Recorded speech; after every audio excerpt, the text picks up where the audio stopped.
What is up, everybody? We're gonna put in that Apple CarPlay head unit. I have our head unit of choosing here, which is a Soundstorm Labs unit.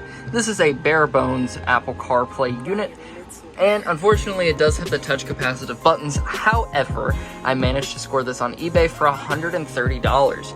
This entire thing, everything here is brand new in the packaging, and all of it together cost me $167. So this is a really inexpensive way to put Apple CarPlay into your thing. Use your eBay and other things like that to your own good. Also, you're getting the first look at the new setup here. It's really nice. I've kind of moved things around for this, but let's go ahead and unbox it. We're gonna start with the actual head unit itself. In here we have our microphone that we're going to use to be able to talk over Bluetooth with, mounting brackets that we probably won't use, and a wiring harness that we most definitely will use.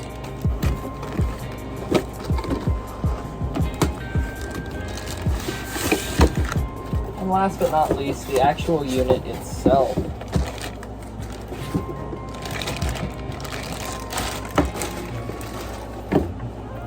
Very nice unit that we have here. I'm not going to pull that off yet, but you can see the SSL branding on there and our touch controls over off to this side. Like I said, not going to take this off yet just in case it gets bumped or anything like that while we're installing it. Okay, this is the most optional piece of this entire puzzle. You know, like, under no circumstances do you have to have this, but I wanted to have it. I'm hoping that it works. I'm not positive that it's going to work, but what this is this is a USB 3.0 extender cable. So this head unit has the connector for Apple CarPlay in the back of it. And I might end up getting another one for this charging cable before I throw it in there, but I wanted to be able to run this under the dash to come out in where the cigarette lighter is. So I needed to be able to extend that cable because I switch from Android to iPhone a lot. So I wanted to be able to interchange whether I'm using Apple CarPlay or Android Auto. Alright, here's our dash kit to be able to install this radio into our Suzuki.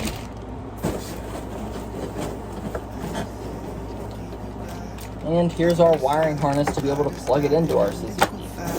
Now we're in the car, and the only thing you're going to need to take this bad boy apart is a Phillips head screwdriver.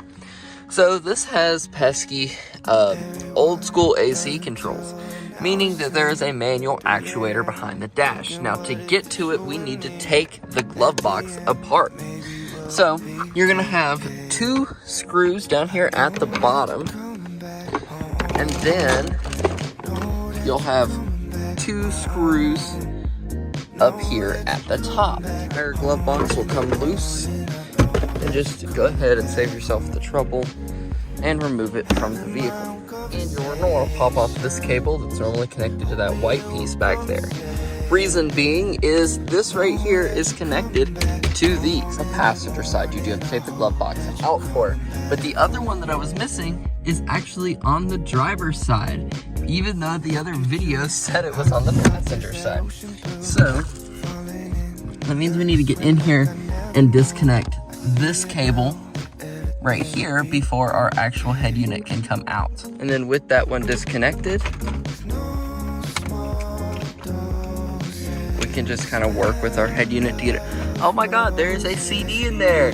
No way!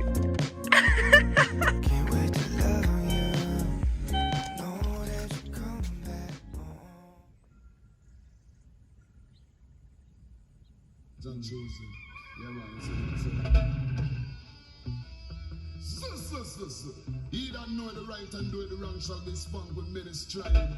When the heathen come to children step wise.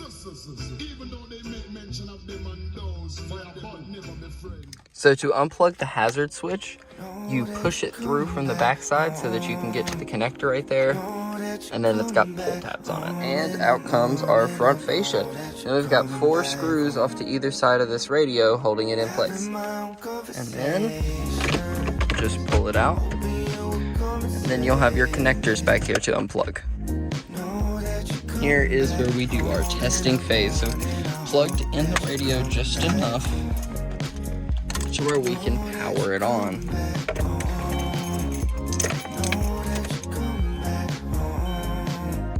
with accessory. It boots.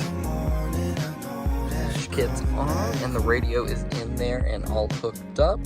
Okay guys, so I just wanted to do a quick little follow-up here on the head unit that I put into the Suzuki. It has been a couple months since I filmed the first part of the video. Hold on, I'm gonna mute this really quick.